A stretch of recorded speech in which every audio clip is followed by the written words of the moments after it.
কিমানখিনি পানীৰে আপুনি জীয়াই থাকিব পাৰে? এনেকৈ পানীৰ পেকেট ঘৰত 3টা 4টাকৈ দিছে। এইটো পানী পেকেটৰ পৰা মানুহ জীয়াই থাকিব পাৰে নেকি? 5 পোৱা পানীৰে চলেনে এটা পৰিয়াল? পেকেট পানী 5টাকৈ দিছে এটা ঘৰত। কেইদিন দিছে? মাত্ৰ এদিন। আমাৰ মূল্য নাই নেকি?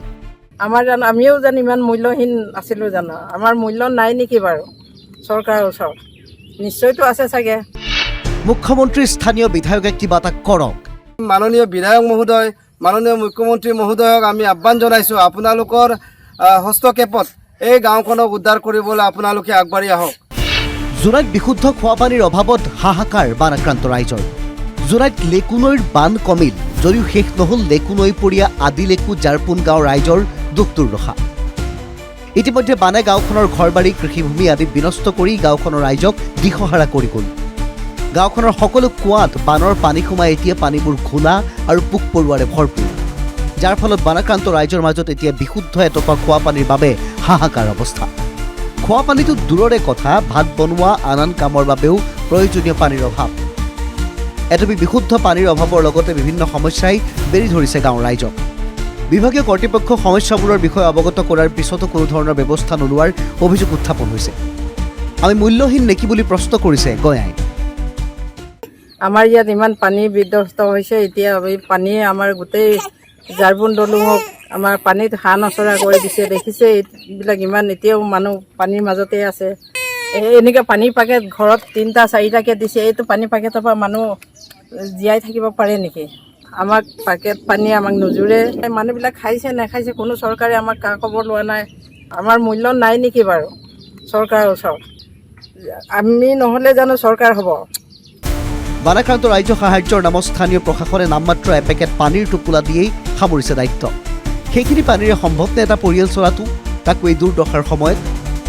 স্থানীয় বিধায়ক ভুৱন পেগুৰু কিছু দায়িত্ব থাকে, প্ৰশ্ন হয় তেওঁ পালন কৰিছে কেনেকৈ? কেইপোৱামান পানীৰ পেকেটেৰে? হয়, এই আদিলেকু জাৰপুন দলঙত এতিয়াও এটোপাল পানী খাবৰ কাৰণে হাহাকাৰ অৱস্থাত আছে। গোটেই এতিয়া প্লাৱিত গোটেই ৰাইজে এতিয়া দুখত আছে। এটোপাল পানী খাব পৰা নাই। আজি 3 দিন ধৰি ডিপাৰ্টমেণ্ট থকাৰ পিছত, ইমান ডাঙৰ এটা ডিপাৰ্টমেণ্ট থকাৰ পিছত কোনোৱে এতিয়া দায়িত্ব ল'বৰ কাৰণে আগবাঢ়ি অহা নাই। এই 2টামান পেকেজিং পানী ঘৰে ঘৰে দি কিনি দায়িত্ব সামৰিছে। গতিকে আমাৰ মাননীয় বিধায়ক মহোদয়, মাননীয় মুখ্যমন্ত্ৰী মহোদয়ক আমি আহ্বান জনাইছোঁ, আপোনালোকৰ হস্তক্ষেপত এই গাঁওখনক উদ্ধাৰ কৰিবলৈ আপোনালোকে আগবাঢ়ি আহক। আমি লজ্জাবোধ কৰিছোঁ। এই 2টামান পানী টোপোলা দি কিনি আজি গোটেই দায়িত্ব সামৰিছে বিভাগে। ইপিনে বুধবাৰে ধেমাজিত উপস্থিত কেন্দ্ৰীয় কৃষিমন্ত্ৰী শিৱৰাজ সিং চৌহান।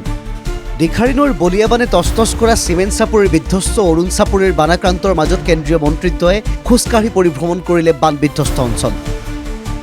বানত ক্ষতিগ্ৰস্ত গৃহসমূহ প্ৰধানমন্ত্ৰী আৱাস যোজনাৰ আঁচনিৰ অধীনত পুনৰ নিৰ্মাণৰ নিৰ্দেশ দিয়ে প্ৰশাসনক। বান আক্ৰান্ত ৰাজ্যৰ ক্ষয় ক্ষতিৰ শীঘ্ৰে জৰীপ কৰি ক্ষতিপূৰণৰ আশ্বাস। এক দীৰ্ঘম্যাদী আঁচনিৰে বান সমস্যা সমাধানৰ পোষকতা কেন্দ্ৰীয় মন্ত্ৰীগৰাকীৰ। ये संकट बहुत बड़ा है, लेकिन इस संकट में प्रधानमंत्री जी के आशीर्वाद से केंद्र सरकार और यहाँ प्रदेश की एनडीए की सरकार, हिमंता जी की सरकार अपनी जनता के साथ खड़ी है। हमने नुकसान देखा है।